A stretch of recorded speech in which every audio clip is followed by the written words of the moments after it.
Boa noite a todos. Que a paz do Divino Mestre Jesus esteja nos nossos corações agora e sempre. Quando eu cheguei aqui, perguntei ele se eu podia usar, né? Tá no cantinho ali. Costumo brincar, quem já foi padre uma vez, adora um púlpitozinho, né? Não tem jeito. Domingo eu fui fazer uma palestra inaugural da nova sede do Centro Espírita Alvorecer em Barra. Quando cheguei lá, tinha um púlpitozinho, eu fiquei todo contente, né? Eu falei, vou poder usar, né? Mas realmente é bom até para a gente apoiar material. Bom, na noite de hoje nós vamos fazer um resuminho do capítulo 10, da terceira parte do Livro dos Espíritos, das Leis Morais, da Lei de Liberdade, que nós queremos focar mais na questão do livre-arbítrio. Até porque nós estamos vivendo esse momento muito difícil da humanidade, a Neide acabou de falar. Estamos saindo de uma condição de muitas expiações e provas, passando para um planeta de regeneração. E no livro Fonte Viva, Emmanuel, no capítulo Cristo em Nós, nos diz o seguinte: planetas redimidos necessitam de almas redimidas. Então essa página tem tudo a ver, ou seja, precisamos nos tornar homens novos, não matando um homem velho, mas aproveitando o que um homem velho tem de bom e nos tornando melhores, como a Neide disse, a partir de todos os dias estamos estudando a doutrina, estamos baseados, também com muita propriedade ela diz, que nós só podemos realmente retornar a Deus através de Jesus, tanto é que ele diz, eu sou o caminho, a verdade da vida, e ninguém vai ao Pai senão por mim, e é o seu evangelho que realmente nós temos como a base para que nós possamos, no aspecto moral da nossa existência, modificarmos. E a doutrina espírita, maravilhosamente, sua parte científica, filosófica, também moral, nos mostra muito caminho de como nós conseguimos vivenciar um pouco desse evangelho de Jesus. Mas então, no capítulo 10 da terceira parte da Lei de Liberdade, um resuminho de algumas questões para depois chegarmos no livre-arbítrio. Kardec começa, eu costumo dizer, Kardec, por ser um pedagogo, um homem de ciência, um investigador, ele não se dava satisfeito enquanto ele não esgotava os assuntos. E na primeira questão desse capítulo 10, 825, ele pergunta o seguinte: haverá no mundo posições sociais em que o homem possa jactar-se de gozar de absoluta liberdade? E aí os espíritos respondem, não, porque todos precisais um dos outros. Assim os pequenos como os grandes. É uma realidade. Nenhum de nós chegou até o dia de hoje aqui sem depender de ninguém. Muito pelo contrário. Nós sempre, até quando nós nascemos, né, dependemos de alguém para nos ensinar a andar, nos ensinar a comer, nos ensinar a falar. Então, ou seja, dentro desse processo de inter-relação pessoal, nós estamos o tempo todo conectados um no outro. Então esse negócio de dizer, não, eu não quero saber de nada não, eu me viro sozinho. Ninguém se vira sozinho. Né? Vai se enrolar cada vez mais se tiver essa postura. Mas como eu disse, Kardec não se dava satisfeito enquanto ele não esgotava o assunto. Então não tem posições no mundo, socialmente falando. A 826, ele pergunta se há condições. Em que condições poderia o homem então gozar de absoluta liberdade? Aí os espíritos superiores respondem, nas do eremita do deserto. Por quê? Está sozinho no deserto, não tem a companhia de ninguém, só se relaciona com cobra, lagarto, escorpião, né?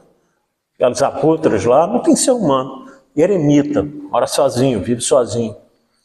E aí Kardec e os espíritos superiores complementam a resposta. Desde que juntos estejam dois homens, há entre eles direitos recíprocos que lhe cabe respeitar, não goza mais, portanto, de absoluta liberdade.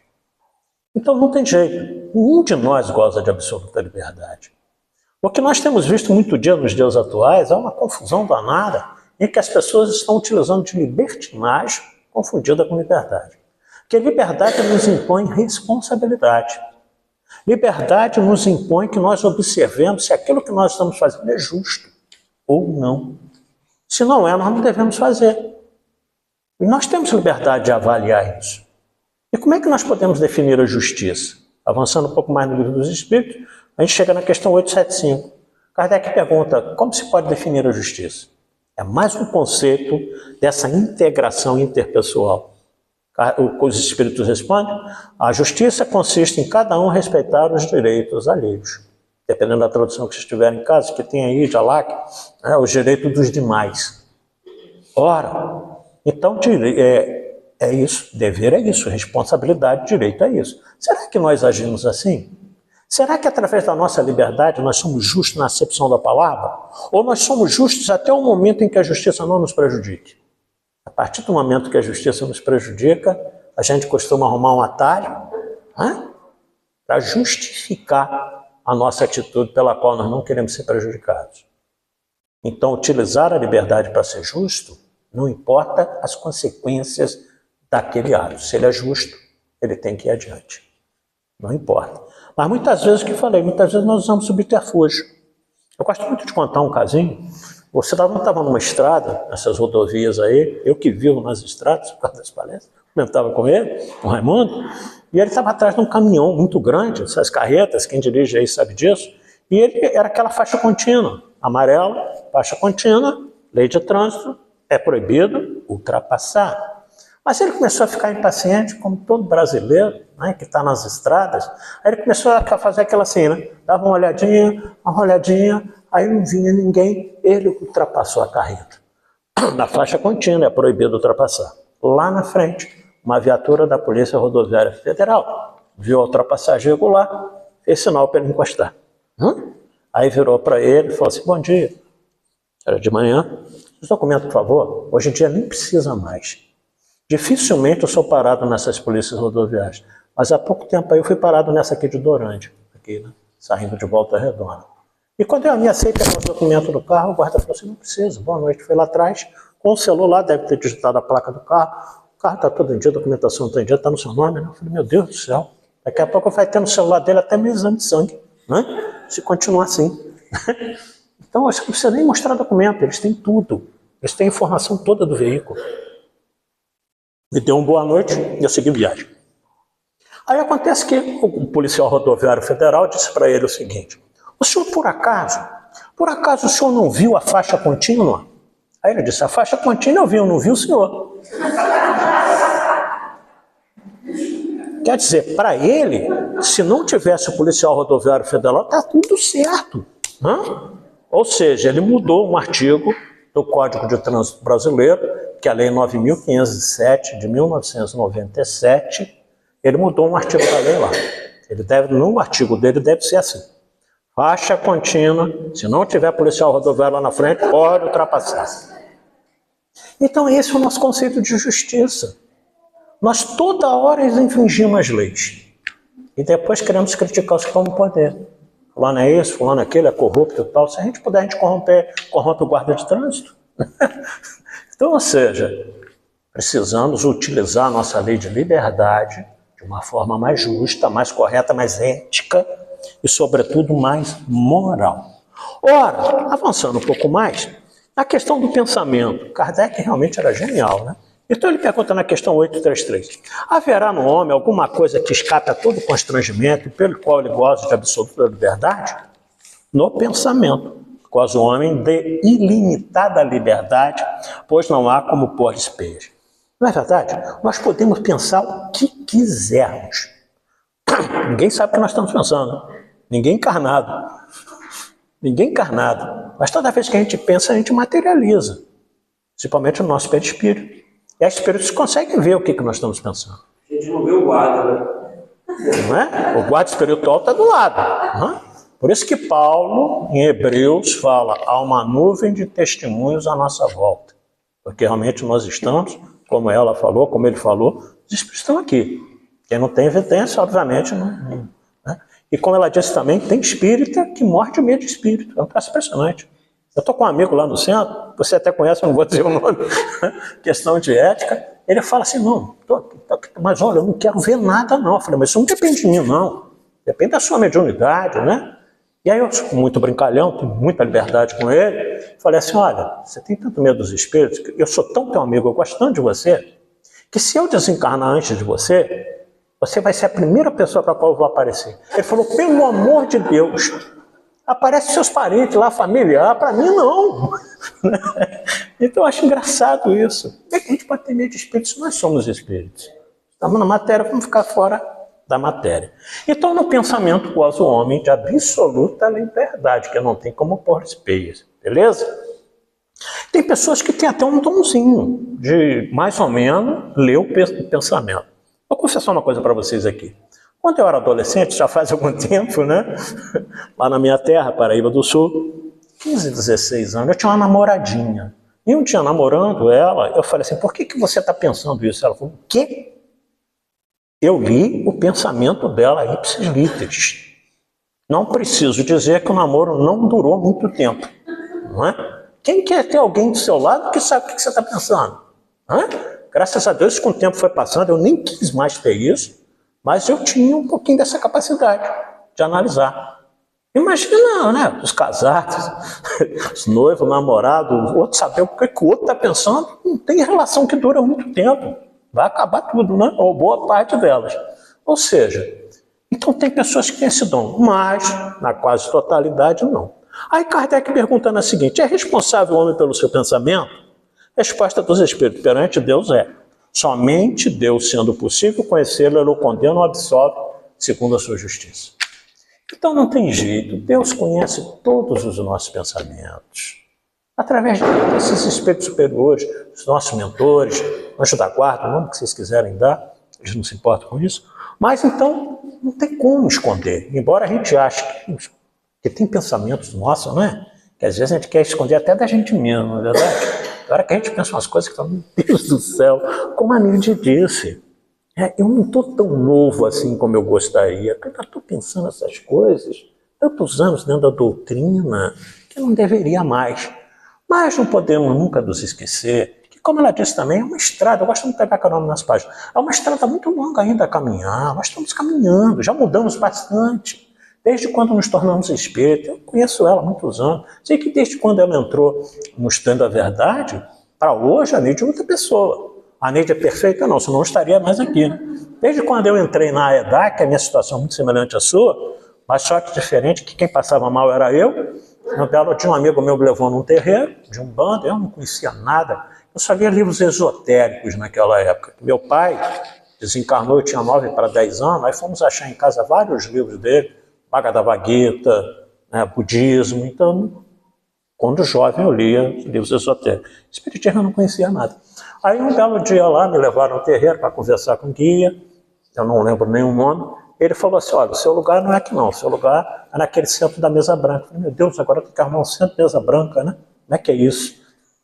E aí, eu namorava lá no Eucaliptal, na rua Minas Gerais, Mato Grosso. Aí eu descia, passava em frente à EDAC, que a Neide conhece bem lá também, alguns de vocês devem conhecer. E um belo dia eu fui diminuindo a velocidade do carro, o povo estava todo na calçada ali, eu olhei lá dentro, mesa branca, eu falei, é aqui, é aqui, né? Parei, aí me apresentaram, esse aqui é o presidente do centro, Carlos Luiz Raimundo de Souza, Carlão, 1984, eu entrei e nunca mais saí, é a minha primeira e única casa espírita, né? E fiquei lá até hoje. Aí eu fui compreendendo uma série de coisas que até então eu não conhecia. Meus problemas de saúde eram um processo obsessivo, violento até por sinal, mas nosso amiguinho com certeza já nos perdoou. Na questão seguinte, é responsável. Então, avançando um pouco mais, a liberdade de consciência, que guarda muita relação com o pensamento. O que é consciência? Consciência é a nossa capacidade de discernir. E qualquer criatura hoje de inteligência mediúna sabe que é certo e que é errado. Se opta pelo errado, livre-arbítrio. É porque quer agir no mal. Né? Até porque também tem algumas tentações que são complicadas, na verdade. Eu nunca esqueço uma vez perguntaram ao Chico Xavier, Chico, como você define a tentação? Chico, aquela mineirice, paciência, calmaria, né? Mineirice, médico, falou assim, tentação, meu jovem, é tudo aquilo do que você corre bem devagar, torcendo para que ela te alcance. Porque, cá para nós, né, tem tentações que são gostosas mesmo. Né? Aí a gente fala assim, não, eu não quero de jeito nenhum, não quero. Por dentro, mas se for só um pouquinho, acho que não tem problema não, né? Só um pouquinho, uma vezinha só. Então, realmente é difícil algumas tentações. Não sejamos hipócritas, nós ainda somos seres mais perto da nossa bestialidade do que da nossa angelitude. Então é natural que ainda tenhamos muitos pensamentos em termos materialistas. E aí, será a liberdade de consciência uma consequência da de pensar? Resposta dos espíritos superiores. A consciência é um pensamento íntimo que pertence ao homem, como todos os outros pensamentos. Agora, nos dias atuais, infelizmente, O que nós vemos nesse momento de transformação, de mudança do planeta? Está faltando muita consciência nas pessoas, principalmente na questão da ética, da moralidade. Né? As pessoas parecem que não estão raciocinando direito, não estão pensando, estão afastadas de Deus. A verdade é essa. Um escritor inglês, Thomas Hirsch, há 200 anos atrás, disse uma coisa muito interessante. Foi até o Divaldo que contou isso antes dele desencarnar. Thomas Hirsch diz o seguinte: a criatura humana perdeu o endereço de Deus. E ao perder o endereço de Deus, a criatura humana perdeu o endereço de si mesma. E é isso que está acontecendo aí fora. Principalmente com os nossos jovens. Né? O jovem hoje não quer saber de religião. Não é só no espiritismo, não. Muitas das outras também estão com muita dificuldade de trazer os jovens. Por quê? Porque o chamamento aí fora, de toda essa licenciosidade, de toda essa perversidade que aí anda, né? De toda essa libertinagem, está atraindo muitos desses espíritos, que são espíritos ainda insípidos, são espíritos ainda que demandam um pouco mais de entendimento da vida e acabam sendo atraídos por essa enxurrada de coisas que está aí fora. Então está faltando pensar um pouco mais, ter um pouco mais de consciência daquilo que nós viemos fazer nesse momento. Tem pessoas que me questionam: nossa, parece que abriram a porta dos infernos, porque tem capeta reencarnado, né? Eu falo, isso é uma verdade, mas eu vou mudar a terminologia. Acontece que Deus é Pai, e todo Pai é bom, por natureza. Imagina Deus. Se nós sabemos perdoar os nossos filhos quando erram, quando falham, quando fracassam, vocês imaginam Deus com relação a nós, a todos nós? Então o que acontece nesses tempos de mudança cíclica dos planetas? Os espíritos pedem: Pai, deixa eu voltar, eu agora vou acertar. Você está na última oportunidade, hein? Não, deixa que eu vou provar para o Senhor que eu vou conseguir. Ele é Pai, Ele é bom, Ele permite que reencarne. Até porque, abrindo um parênteses aqui, uma das mais belas definições que eu já vi até hoje de reencarnação é o perdão de Deus às nossas faltas. E essa mensagem dizia mais ou menos assim: porque não há faltas, não há falhas, não há erros, não há crimes que não sejam reparáveis. Porque acima de tudo isso está o incomensurável amor de Deus por todos nós. Então é por isso que Ele nos dá nova chance através do processo reencarnatório. Só que muitos desses novamente estão fracassando. Infelizmente, o que vai acontecer? Serão retirados daqui. É natural, uma terra regenerada não pode ter espíritos perversos. Não pode ter espíritos arraigados no mal. Não pode ter corruptos e corruptores. Serão tirados daqui. Paciência. Agora, isso não deve ser motivo de alegria para todos nós também, não, né? Porque tem gente que fala assim: não, eu não desejo mal, é esse povo que está fazendo esse monte de despautério aí, não. Né? Mas da justiça de Deus ele não escapa. Infelizmente, muitos deles vão passar um bom tempo no umbral. Imagina se a gente desejasse mal, né? Não desejo não, mas Deus é Pai. Né? Ora, então é lamentável. Eu oro por todos os políticos nossos, seja A, B, C ou D. Eu oro por todo mundo que está errando, que está fracassando. Porque é triste um irmão nosso, em Cristo, filho de Deus como nós, estar perdendo uma grande oportunidade de fazer o bem. Isso não pode dar alegria a gente, de torcer para que essas pessoas realmente se deem mal na vida, de jeito nenhum. É reprovável, é responsável o homem, perdão, não, ainda na liberdade de consciência ainda. Tem um homem direito de pôr em embaraço a liberdade de consciência? Não, de jeito nenhum. Nós temos que deixar as pessoas serem, ter a consciência do jeito que elas quiserem. Quando nos pede ajuda e nós temos condição de ajudar, isso é outra coisa. Nós vamos tentar ajudar. Mas daí a querer pôr embaraços no pensamento, na consciência de cada um, não. Por isso que a gente tem que respeitar pessoas que pensam diferente da gente. Seja teologicamente, seja politicamente, seja o que for. Nós precisamos respeitar. Só que isso também não tira o direito de nós sermos respeitados. Né? Porque nem sempre tem acontecido. Porque às vezes as pessoas querem impor às outras as suas ideologias. E se nós temos a nossa, acreditamos na nossa, ninguém tem direito de tentar nos tirar desse caminho. Não é natural. Né? E aí nós chegamos no que eu quero fazer a boa parte do nosso assunto da noite de hoje, a questão do livre-arbítrio. Na questão 843, Kardec pergunta: tem o homem o livre-arbítrio dos seus atos? E aí os espíritos respondem: porque tem a liberdade de pensar, como nós vimos, tem também a de obrar. Senão, o homem, sem o livre-arbítrio, seria o que? Máquina. Máquina em que sentido? Agiríamos por instinto, que todos nós temos, né? Se a gente não soubesse raciocinar, ficaríamos na mão desses espíritos obsessores, como a gente chama assim, e como é que seria a nossa existência se a gente não tivesse o livre-arbítrio das nossas ações? O preocupante disso foi quando eu comecei a estudar a doutrina espírita, lá naqueles idos de 84, essa questão 459, que todos nós aí conhecemos de cor salteado. Questão 459, Kardec pergunta aos nossos amigos espirituais: influem os espíritos nos nossos atos e nos nossos pensamentos? Assim como a Neide ficou apavorada de abrir o livro dos espíritos, quando eu estudei essa questão eu fiquei muito preocupado. Qual é a resposta? Influi a tal ponto que de ordinário são eles que vos dirigem. Eu falei: nossa, estou lascado, né? São eles que nos dirigem. E aonde que entra a minha liberdade aí? Na época eu questionava isso, né? Aí a questão do livre-arbítrio. Os que têm a liberdade de pensar têm também a de obrar, senão seria a máquina. Beleza? Olha como Kardec era fantástico.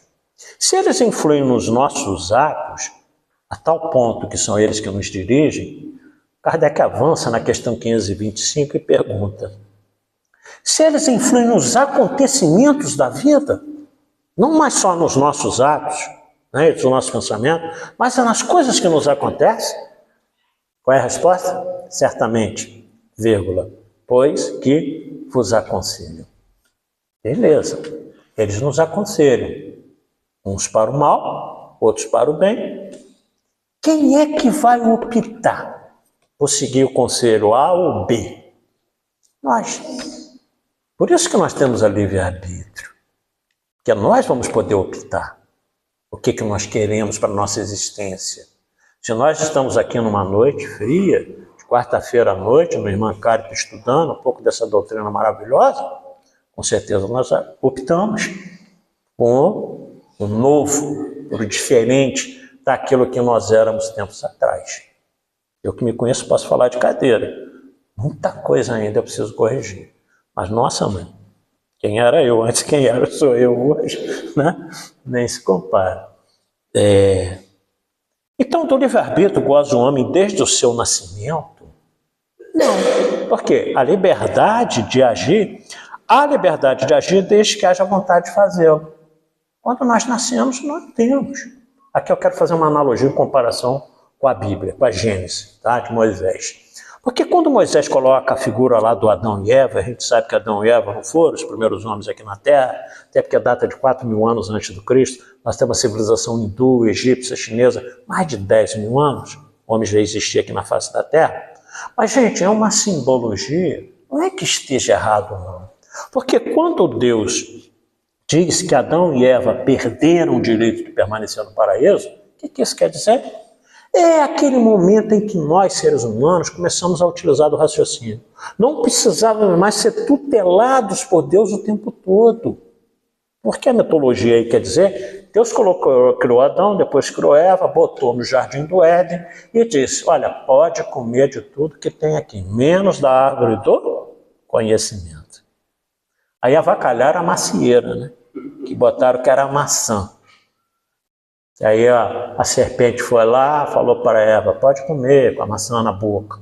E Eva falou: não posso, Deus falou para não comer, não pode. Ah, Deus é vaidoso, Deus não quer que vocês saibam que Deus sabe, né? Pode comer. E a Eva: não quero, não quero. Aí tem uma maldade com vocês mulheres, pelo amor de Deus, isso não está na Bíblia, tá? Diz que Eva só comeu quando a serpente falou: pode comer que não engorda. Aí Eva: isso é maldade com a vaidade de vocês. Mas então vamos resgatar a maçã. A maçã não tem culpa nenhuma com essa história. É a árvore do conhecimento. Então, ou seja, a partir do momento que Adão e Eva começaram a ter conhecimento, para que Deus vai ficar tutelando?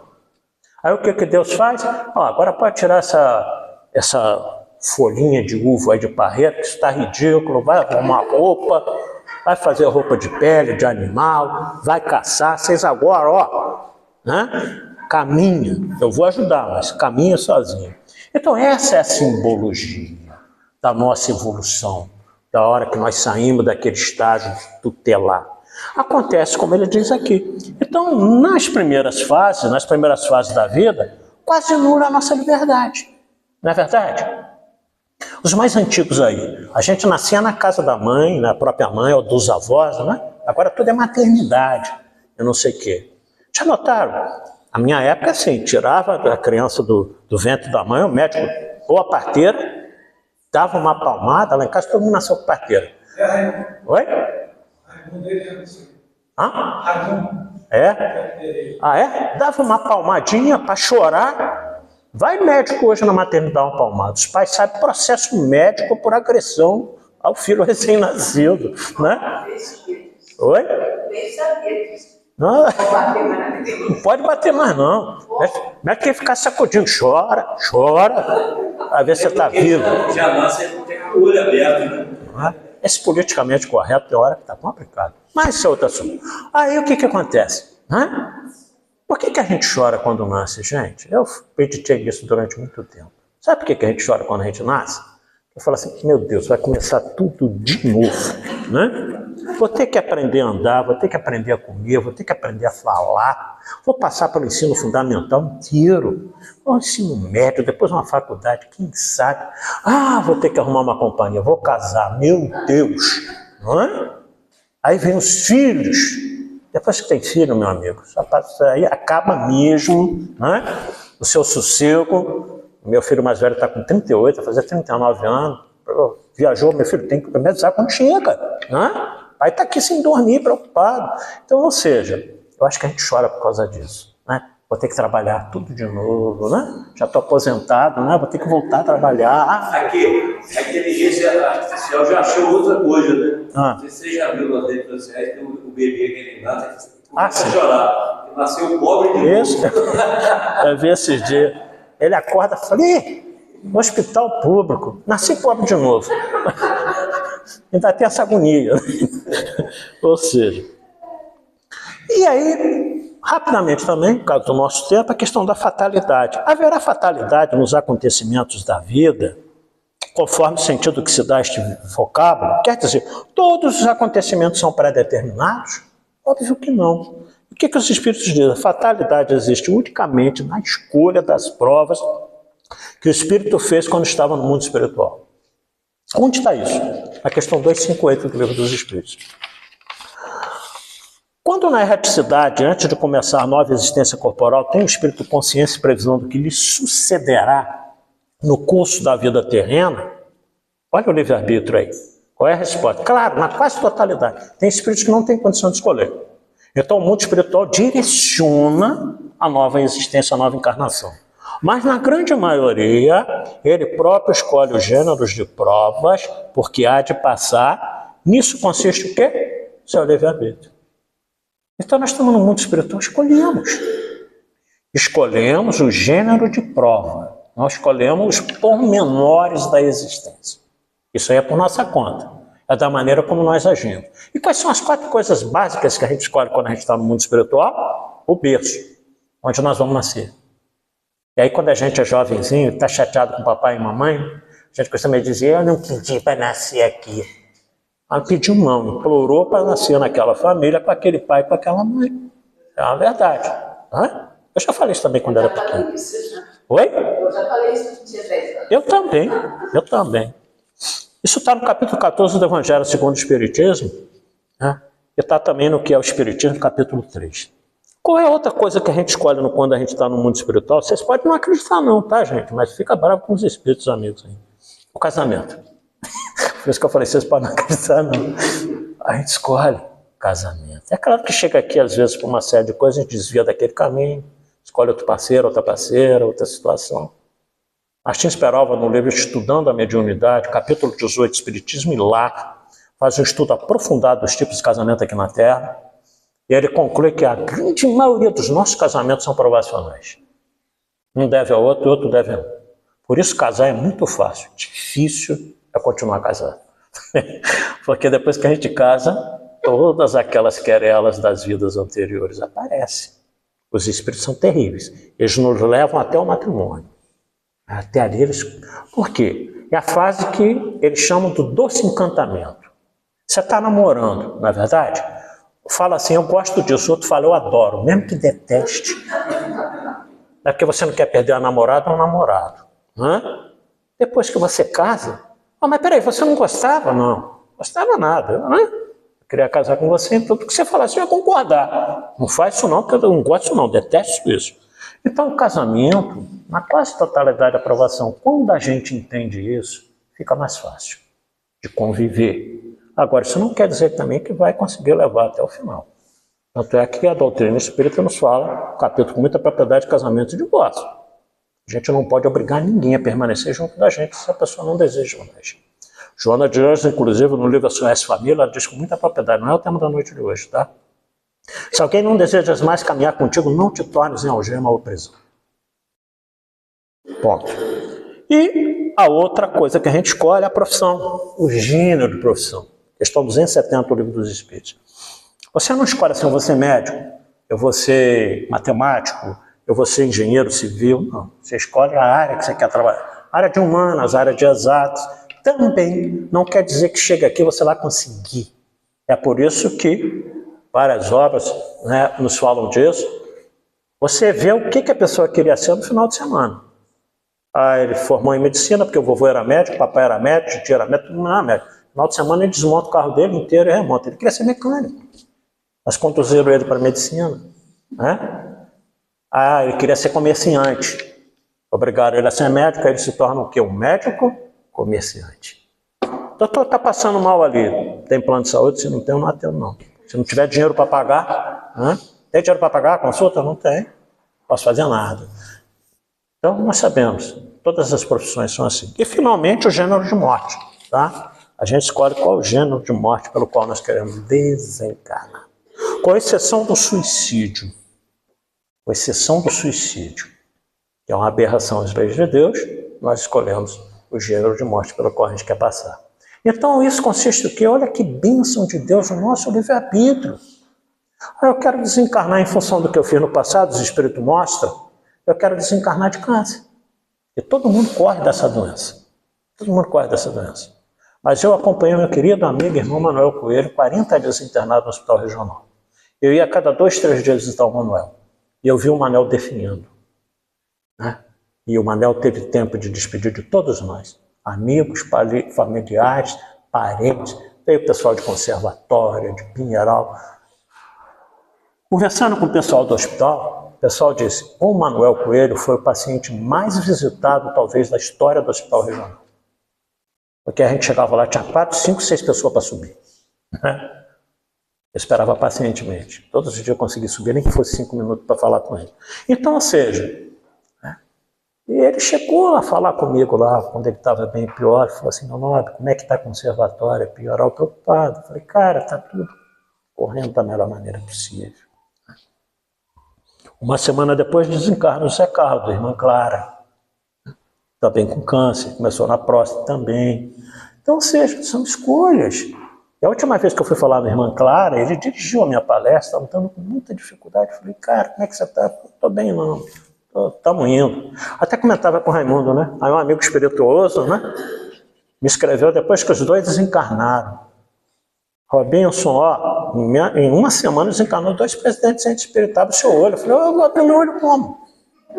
Meu mandato termina em dezembro, eu tenho que tentar ir até lá, né? Já que eu estou presidente do centro, eu não sou. Né? Mas, ou seja, então tudo isso para dizer que nós temos o livre-arbítrio até mesmo da escolha da nossa existência. Por que não há fatalidade nos acontecimentos da vida? Vamos lá para a questão 872, resumo teórico do móvel das ações humanas. Gente, esse capítulo ele é belíssimo, né? E exatamente no parágrafo 7º é que ele nos fala que nós escolhemos gênero de morte. Pode olhar lá. Mas nós vamos fazer um resuminho aqui da questão do livre-arbítrio. A questão do livre-arbítrio se pode resumir assim. O homem não é fatalmente levado ao mal. Os atos que praticam não foram previamente determinados. Os crimes que cometem não resultam de uma sentença do destino. Ele pode, por prova ou expiação, escolher uma existência em que seja arrastado ao crime. Pode pedir. Eu quero nascer lá naquelas favelas do Rio, lá no Morro do Alemão. Quero nascer que eu quero ser testado se eu vou novamente me envolver com droga, com arma, com crime. Escolhe. Coloca ele lá. Né? Alguns conseguem resistir. Porque, gente, quando a gente fala nos morros do Rio, hoje em dia, é uma minoria que é traficante, que é bandido, que é assassino, que é ladrão. Porque olha a população daquelas, eles gostam de chamar de comunidade, né? A favela da Maré é maior do que Volta Redonda em termos de população. Todo mundo lá é bandido, criminoso? Não. É 1%. É 1%. Mas fica taxado como se toda a comunidade não prestasse. Agora, 99,9% lá desce todo dia, 5 horas da manhã, para pegar aqueles trens horrorosos lá no Rio, socado, muitas vezes durante um mês inteiro ganhar um salário mínimo e pouco, né? Mas estão lá, estão corretos, honestos, né? Lutando dia a dia, para morar naqueles barraquinhos pendurados lá naquelas favelas. Então, ou seja, escolha de cada um. Escolha de cada um. Mas, como ele diz aqui, uns conseguem resistir, né? Que seja arrastado ao crime, quer pelo meio onde se acha colocado, quer pelas circunstâncias, mas será sempre livre de agir ou não agir. Assim, o livre-arbítrio existe para ele quando no estado de espírito, ao fazer a escolha das provas, conforme nós falamos aqui na questão 258.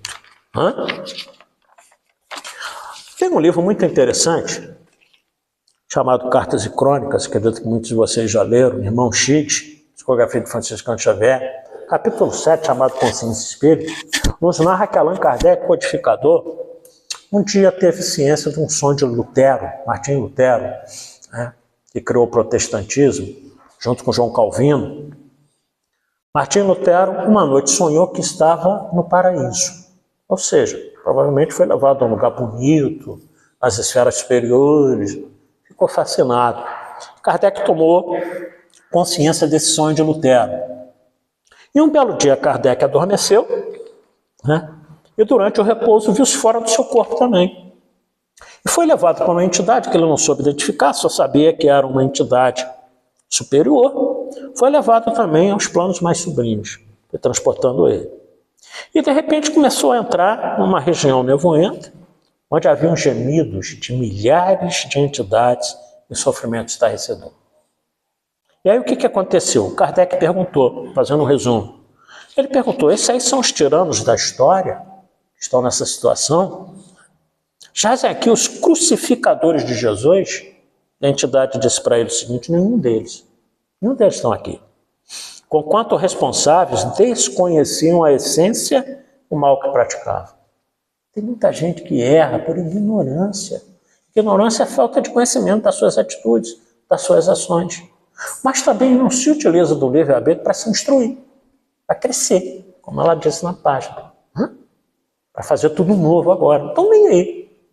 Quantas pessoas essa hora, 8h25, estão por aí sem querer saber de religião nenhuma, sem querer estudar, sem querer crescer? É a grande maioria. Infelizmente, é a grande maioria.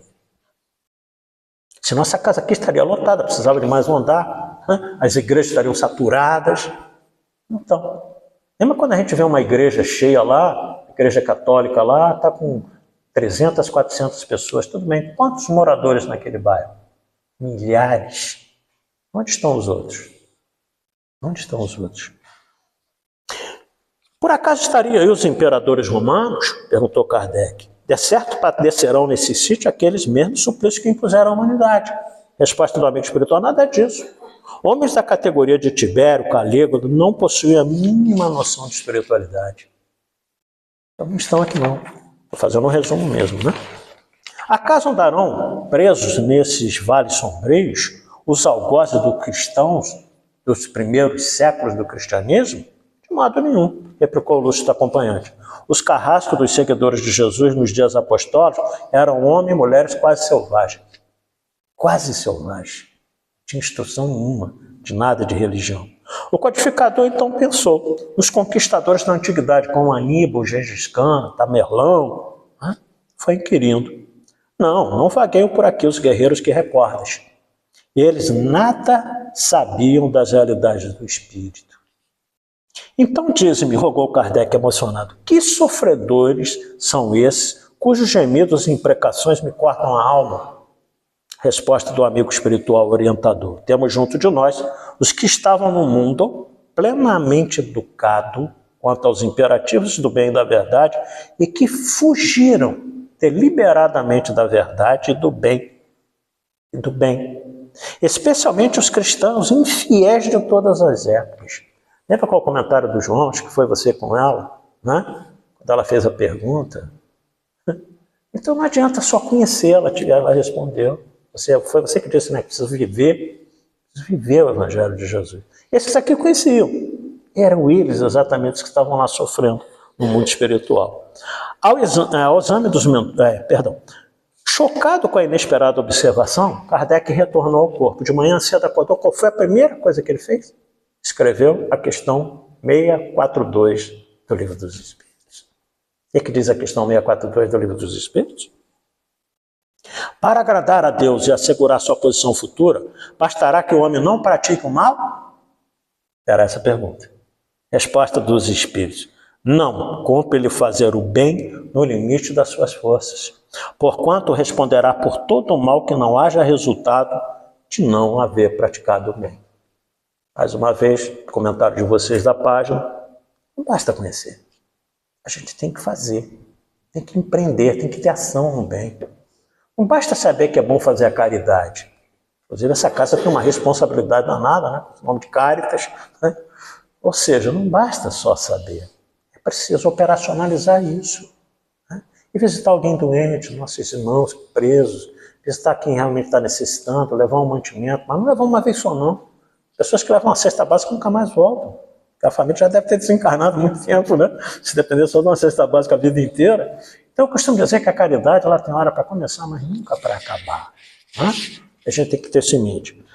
Caminhando para o nosso final, eu vi um vídeo desse, não sei se vocês chegaram a ver, e eu tive o trabalho de anotar tudo. O título é Até onde vai o amor de uma mãe? Tem muitas mães aqui. Até onde vai o amor de uma mãe? É um depoimento de um jovem com uns 30 e tantos anos chamado Andrei. Esse vídeo é fantástico, porque nós vemos como essa mulher utilizou do livre-arbítrio mediante a situação da vida dela.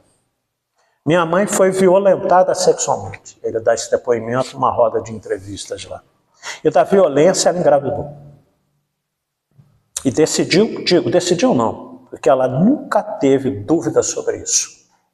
Ela decidiu que ia levar a gravidez adiante. E eu nasci. Andrei, vítima de uma violência sexual. Eu já fazia faculdade de psicologia e uma noite chegando em casa, no meu quarto, o telefone tocou. Uma voz disse, eu gostaria de falar com o Andrei? E eu disse, é ele. Quem gostaria? Andrei é seu pai. Ele já com uns 20 e poucos anos, né? Andrei é seu pai. Eu sei que você não deve ter nada para falar comigo, mas eu tenho muita coisa para falar com você. Eu gostaria de pedir perdão a você e a sua mãe por tudo o que aconteceu. Por eu não ter estado na maternidade quando você nasceu. Por não ter te dado um nome. Por não ter estado na sua festa de aniversário de 1 ano. Por não ter ensinado a você a jogar bola, a andar de bicicleta. Por não estar com você no Dia dos Pais, em que na escola provavelmente você era o único que não sabia quem era seu pai. Por não ter, toda noite ao dormir, dito a você, dorme com Deus, te dado a bênção do seu pai. E ele chorando, continua falando, e eu disse para ele o seguinte, olha, eu não tenho nada para te perdoar. Se você tem que pedir perdão, com certeza não é para mim, porque eu só tenho que te agradecer. Andrei, o filho, eu só tenho que te agradecer. Porque não importa como foi que aconteceu. O que importa é que graças a você, e aí ele foi repetindo, não é? Eu nasci numa maternidade, eu fiz 1 ano, eu tenho um nome, eu aprendi a jogar bola, eu aprendi a andar de bicicleta. Não é? Então, eu só tenho que agradecer que você teve participação nisso. Trocamos mais algumas palavras, e aí ele fez um adendo. A minha mãe desencarnou de câncer em 2019, a história é real, e todas as noites no meu quarto, antes dela sair do quarto, ela dizia: Andrei, a única coisa que eu quero é que você seja um homem bom. Minha mãe desencarnou e eu continuei, desde quando me entendeu por gente, sempre pensando naquilo que ela me pediu. E todos os dias eu acordo com o pensamento: eu preciso ser um homem bom. E eu tenho tentado, todos os dias da minha vida, desde que eu me entendi por gente. E aí, disse: obrigado por você ter me ligado. Pela primeira vez na vida eu vou poder pedir perdão ao meu pai verdadeiro, hoje à noite, na hora de dormir. Saí do quarto, minha mãe estava sentada na escada, e ela disse: você gostou? Como assim, mãe? A senhora ouviu? Não, André, não ouviu não. Então como é que a senhora sabe com quem que eu estava falando? É que hoje, durante o dia, eu encontrei com ele no centro da cidade. E eu disse para ele o seguinte: se você quer me dar uma alegria nessa vida, uma felicidade, ligue para o nosso filho. Mas mãe, como assim? Né? Como é que a senhora deu o meu telefone para alguém que te fez tanto mal? André, você não entendeu nada. Ele não me fez mal. Ele me deu você. Desde aquele primeiro dia na maternidade, quando eu peguei você nos meus braços, eu te amei tanto que aquilo superou tudo que pudesse ter me acontecido de ruim. Né? E aí os dois se abraçaram. Né? A sua presença, dizia ela, Andrei, foi a razão até hoje do meu viver. E lembrando o título, Até Onde Vai o Amor de uma Mãe. Essa mulher utilizou o livre-arbítrio dela para deixar uma gravidez de um estupro, uma violência sexual, e gerou um grande homem chamado Andrei. Então nós vemos que muitas vezes nós não sabemos nada que está aí por trás. E que a doutrina espírita na questão 358 e 359 nos fala do aborto. E que a única situação que o espiritismo é a favor do aborto, quando a vida da mãe está em risco, porque é preferível preservar o que já existe do que aquilo que ainda não nasceu. Então, em qualquer situação, a gente deveria pensar um pouco mais como essa mulher pensou e gerou esse homem de bem, para a sua felicidade de todos nós. Então, essa mensagem que a gente queria deixar sobre o livre-arbítrio, que nós possamos, nesses dias, tão dificuldade do planeta Terra, com tantos problemas aí, utilizar o nosso livre-arbítrio para sempre estar voltado para esse tipo de mensagem. Mensagens boas do bem, que nos enaltece. Parar de ficar vendo essas mensagens do WhatsApp aí, essas mídias sociais que não acrescentam nada, finalizando mesmo. Você vê como é que está a cultura no nosso país. Ontem eu recebi uma mensagem, uma grande cientista brasileira, eu não lembro o nome dela aqui agora, ela tem 4.500 seguidores só. Ela é uma cientista brasileira reconhecida no mundo inteiro, 4.500 seguidores. O cidadão que fez a música Caneta Azul tem 8 milhões de seguidores. Muita paz a todos. Né? Que Deus nos abençoe. Devolva a palavra aí. Com todo respeito ao Caneta Azul. Que ele fique rico, milionário. O problema não é ele nem a música, né? O problema são os brasileiros. São as escolhas. Tem escolhas. Sim. Tudo está na nossa mão. A gente vai escolher. Você falou das redes sociais, né? Tem muita coisa boa, mas essas coisas boas, às vezes a gente deixa passar. Vai ver algo que não vai acrescentar. E, principalmente nesse período que nós tivemos aí de pandemia, crescemos muito nisso aí. Quem quis, né? Hoje a gente tem um estudo online que tem uma frequência boa, que as pessoas procuram estudar, dão suas opiniões, então, e a gente vê que tem palestra. O nome da cientista, Esther Sabino, tá? Uma das maiores cientistas do país e do mundo. Esther Sabino. Só isso, obrigado. Então, até você falando sobre isso, eu vi uma entrevista de uma pessoa que está ligada a esses prêmios que dão, as pessoas como ela aqui. E ele falou que muitos no prêmio Nobel não ganharam, os brasileiros não ganharam, porque o próprio brasileiro torce contra.